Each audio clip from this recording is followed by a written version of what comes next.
dezembro comemoramos o nascimento de Jesus. Mas em alguns momentos a gente percebe que Jesus tem sido colocado mais de lado e só se fala de Papai Noel. Nada contra Papai Noel, mas que a gente não esqueça que essa data se fala, ela existe por celebrarmos o nascimento de Jesus. Exatamente, olha, isso que você falou é muito importante, porque o que nós percebemos ultimamente é que o Papai Noel está ocupando o lugar de Jesus Cristo, infelizmente.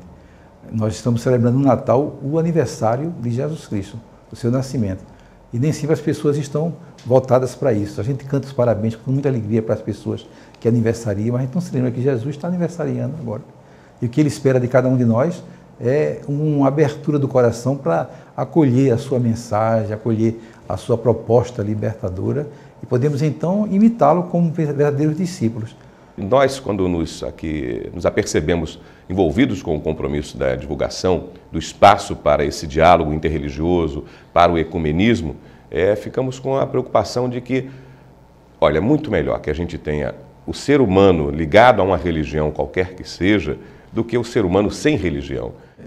Eu não saberia como viver sem a fé. Entendeu? Eu acho que a fé é um dom de Deus que todos nós recebemos, né? As pessoas às vezes dizem, eu não tenho fé, eu não acredito em nada absolutamente, né? Mas de vez em quando estão citando aí o nome de Deus, né? Se referindo a Ele, porque é uma coisa que vem lá de dentro, interior. Ao longo da história da humanidade, né? A fé sempre foi muito presente, né? O homem sempre teve essa busca de Deus, né? E seria desastroso a gente entender, né? Acreditar que a morte é o fim de tudo, não é? Então, acabou, morreu, acabou tudo. Mas nós que temos fé sabemos perfeitamente que a morte é o princípio da verdadeira vida. Então isso é um sinal de esperança e a palavra que nos conforta numa hora como essa, né? Quando nós estamos aí chegando ao fim, podemos dizer como São Paulo, eu combati o bom combate, terminei a minha carreira, guardei a fé. Então agora resta-me esperar a coroa da justiça. De modo que isso aí é uma esperança muito bonita para a gente, né, que vive em função disso, procurando fazer o bem, procurando construir esse mundo futuro, através de boas obras, através das preocupações para com os nossos irmãos menores. Como a Igreja Católica vê o crescimento de outras religiões no Brasil, como, por exemplo, o Espiritismo e as igrejas evangélicas?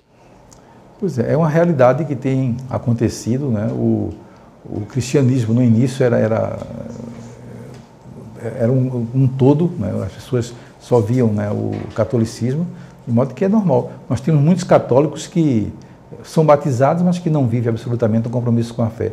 Foram batizados por tradição, porque a família é católica, então batizou o filhinho desde cedo, mas a família não teve a preocupação de educar a criança na fé. De modo que essas pessoas apenas são batizadas, mas não têm nenhum compromisso com nada. De repente chega alguém com uma proposta e as pessoas então cedem, né, com facilidade. E dificilmente um cristão católico consciente realmente daquilo que é a sua fé, ele vai mudar de religião, porque ele sabe perfeitamente que na Igreja Católica ele vai ter tudo o que ele precisa, né?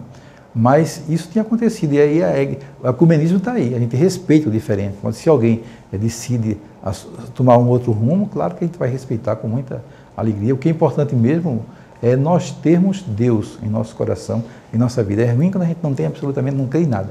Mas se alguém vive no Espiritismo de maneira coerente, verdadeira, procurando servir o irmão, vive entre os evangélicos procurando viver a sua fé, está muito bem, e que ele continue firme, né, procurando fazer a vontade de Deus. Eu gostaria que o senhor nos deixasse, Dom Fernando, suas considerações sobre um momento que, para a humanidade, a gente para pensar. Recapitulando, o que é que foi feito desse meu ano que está se encerrando?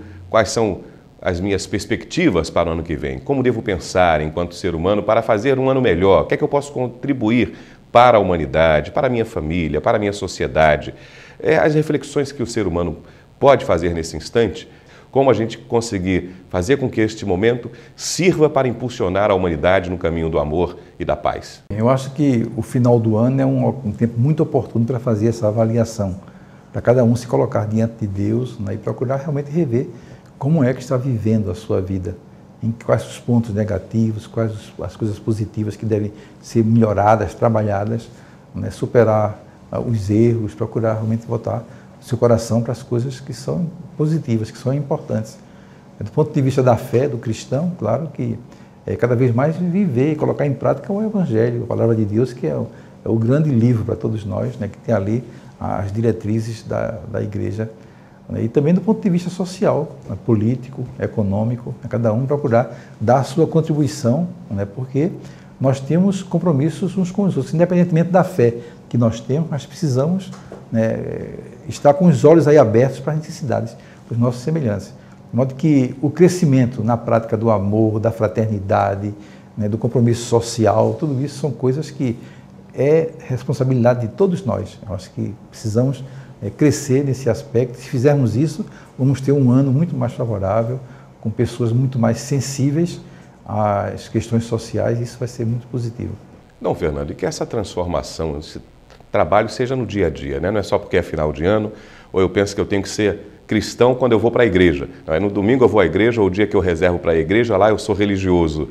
Mas trazer essa religiosidade para o dia a dia, para o convívio com o colega de trabalho, com o colega de estudo, com a companheira dentro de casa, na relação com os filhos.